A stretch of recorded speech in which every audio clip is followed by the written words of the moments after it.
If you're looking for some information on diagnosing, troubleshooting, and fixing old Epson large format printers, I'm hoping that my experience with this old 7880 can possibly help you out.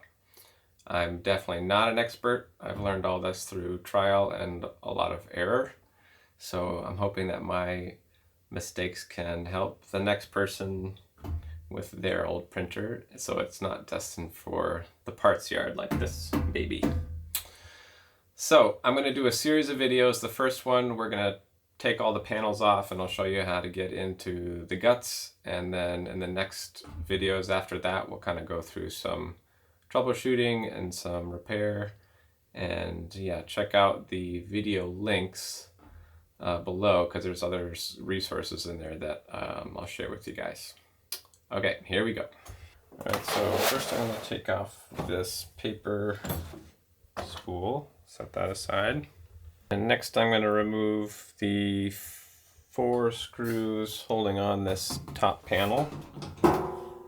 There's 2 on the back here and 2 on the front.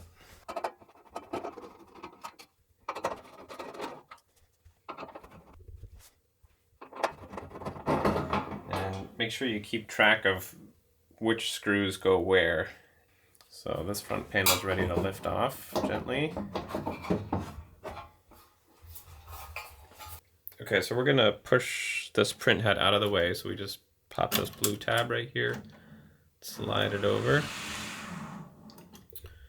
because we're gonna remove this top control panel here next. So to do that, underneath of here, there's some spring-loaded tabs that we just have to release. So I'm just going to reach my hand in.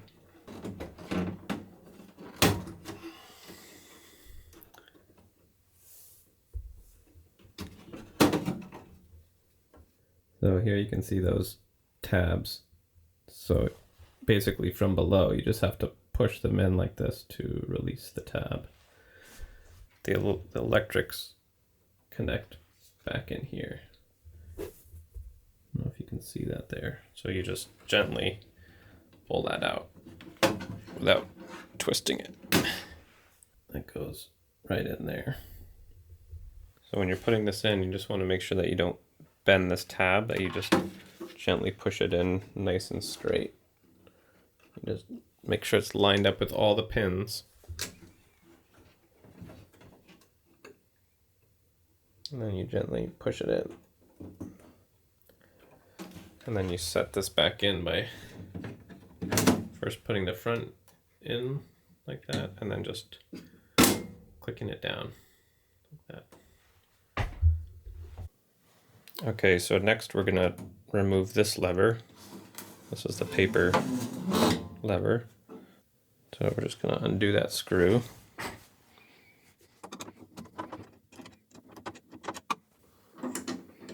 Forgot to magnetize my screwdriver. That's a good thing to do.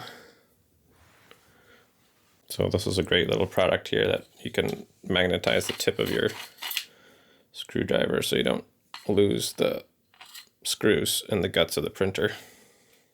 Okay, now so this just slides forward and then you can pull it off.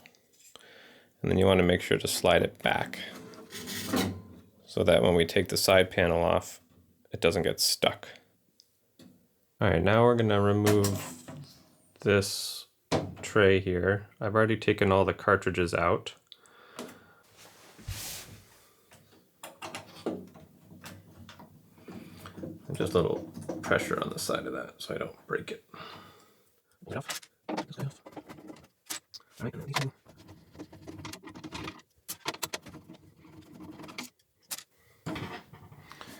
and then this should pop out. It's got these little tabs down there.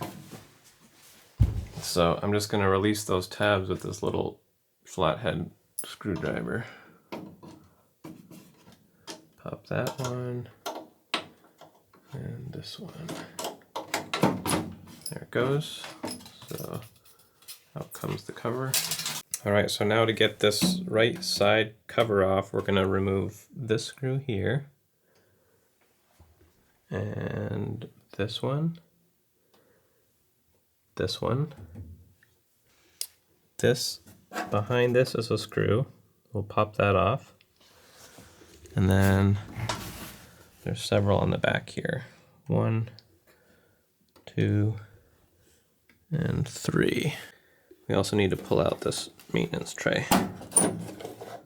Pull that out. I'm just going to show you this. Pops right off. Make sure when you put it back together that you put this back in. It's really important. Can't remember why, but in the manual it says make sure to put that back in. Nice.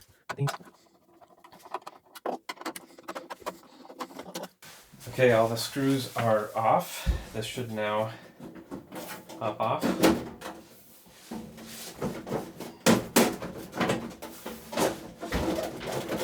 Unless I missed one. Yep, there it goes. Make sure I've got that. Okay, right side cover is off. So while I'm here, I'll just show you how I put it back on. It's basically the reverse. You just carefully slide it back over.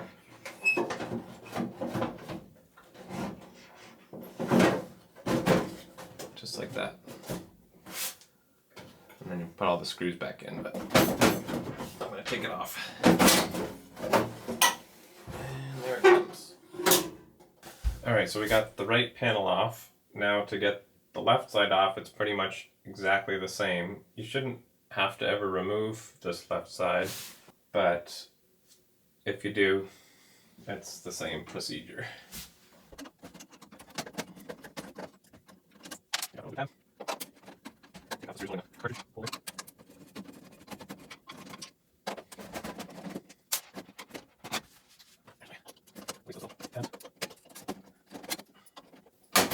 There it comes. All of this, just be gentle, don't yard on anything because then it breaks the plastic, which can be brittle as it gets older. Alright, so now these screws, same as the right side, they're all in the same place. There. And all these screws are slightly different, so keep those around it, just undo the parts. Then we'll go back here. Alright, the back is off the 10. And this also has just a blank cover for the maintenance tray, but on the, I believe the bigger ones, the 9880 and the 9800 have a second maintenance cart over here. This one doesn't. So 3 screws back.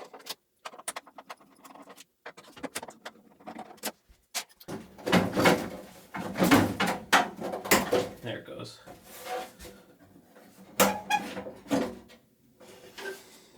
So, very gently just see what it's stuck on and take it one step at a time. Alright, so now we've got both side panels off. Let's move to the back. Okay, so the back panel you shouldn't have to remove.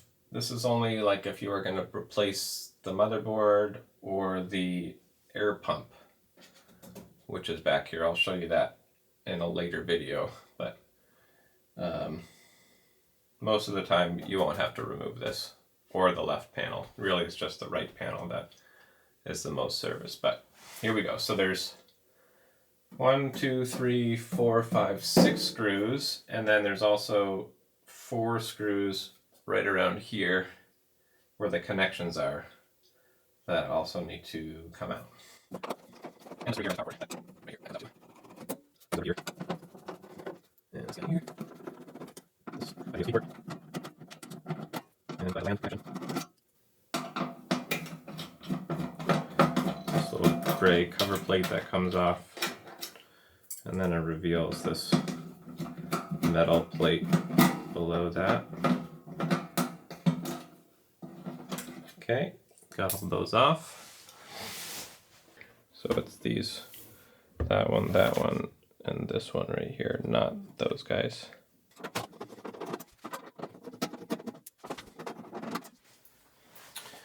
Once all the screws are off, you just gently pop the panel right off. And there we go.